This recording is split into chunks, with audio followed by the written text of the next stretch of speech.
the town of Point Pleasant, West Virginia, 1971.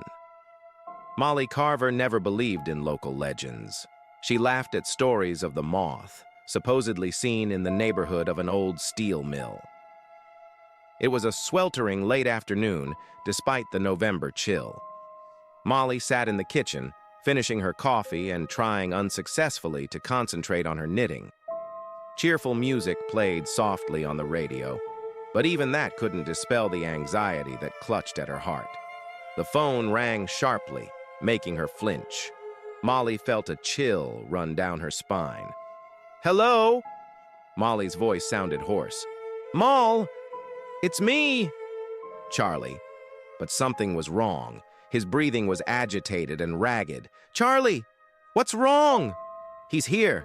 His brother's voice was shaking so badly you could barely make out the words. "Who's here?" "The Moth. I saw him." "Molly, he's standing on the roof." "He's looking at me." Molly shuddered. "Charlie, it's not funny. You don't believe that crap." "I'm not kidding," he almost shouted, and there was real panic in his voice. "God, his eyes, they're glowing like coals. He's..." Suddenly, there was a loud metallic scraping sound on the other end of the wire, like something huge hitting the roof. Charlie shrieked. Molly rushed to the door, grabbing the car keys as she went. She raced down the deserted streets of Point Pleasant, her heart pounding so hard it felt like it was going to burst out of her chest. The warehouse by the Ohio River looked ominous in the moonlight. A huge, dilapidated building with broken windows that looked like empty eye sockets. Molly's car stopped abruptly at the entrance, kicking up a cloud of dust. "Charlie!" Her scream echoed through the empty space. No answer, no sound. With trembling hands, she turned on the flashlight and stepped inside. The air was stale, smelling of mold and something else. Something greasy, like someone had heated tar. "Charlie, where are you?" A beam of light from the lantern caught the empty chair by the gatehouse, the overturned thermos in the darkness. The glass in the gatehouse was broken, and a cold wind ruffled the curtains. Molly stepped closer, and her foot stepped on something soft. She lowered the lantern. Feathers. Black, shiny as if coated in oil. They were sticky to the touch. And then she heard it. The flapping of wings, somewhere up on the roof. Slowly, as if in a dream, she raised the lantern to the ceiling, and she saw it.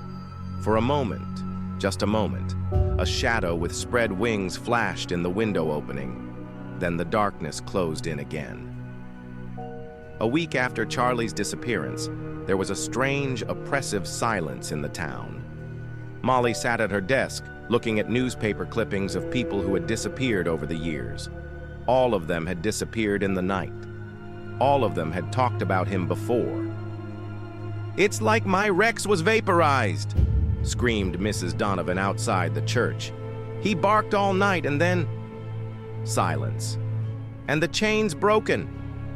Molly listened silently to the police reports. "And my cat's missing," added old Harris, the owner of the local store. All I could find were shreds of fur. And those feathers again. Molly decided to do her own investigation. She went to the warehouse where Charlie had disappeared. The wind whistled through the broken windows and the feathers crunched underfoot. In a corner, behind some drawers, she found her brother's voice recorder. The last recording, heavy breathing, and then Charlie's voice, barely audible. He says that we picked the wrong place. And the last thing the recorder recorded before it went silent forever. The sound of wings. Frenzied. Furious. Like something huge was tearing into the room. That same night, Molly woke up to the sensation of someone watching.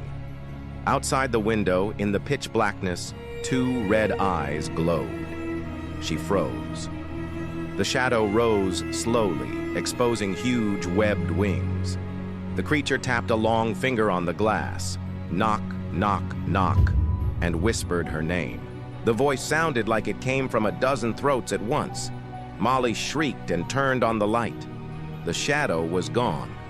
There was an imprint on the window, as if someone had pressed a palm covered with scales against the glass. The next morning, Molly went to the old fortune teller, Mrs. Elsie, the only one who spoke openly of the moth. "He comes before any trouble," the old woman whispered, looking at the cards. "He's not a man or a beast. He is a harbinger." "Of what?" "Death. Soon the bridge will collapse. He always knows." Molly didn't believe it. However, 3 days later, the silver bridge did, taking dozens of lives. And at night, she heard the whispers outside her window again. "You're next."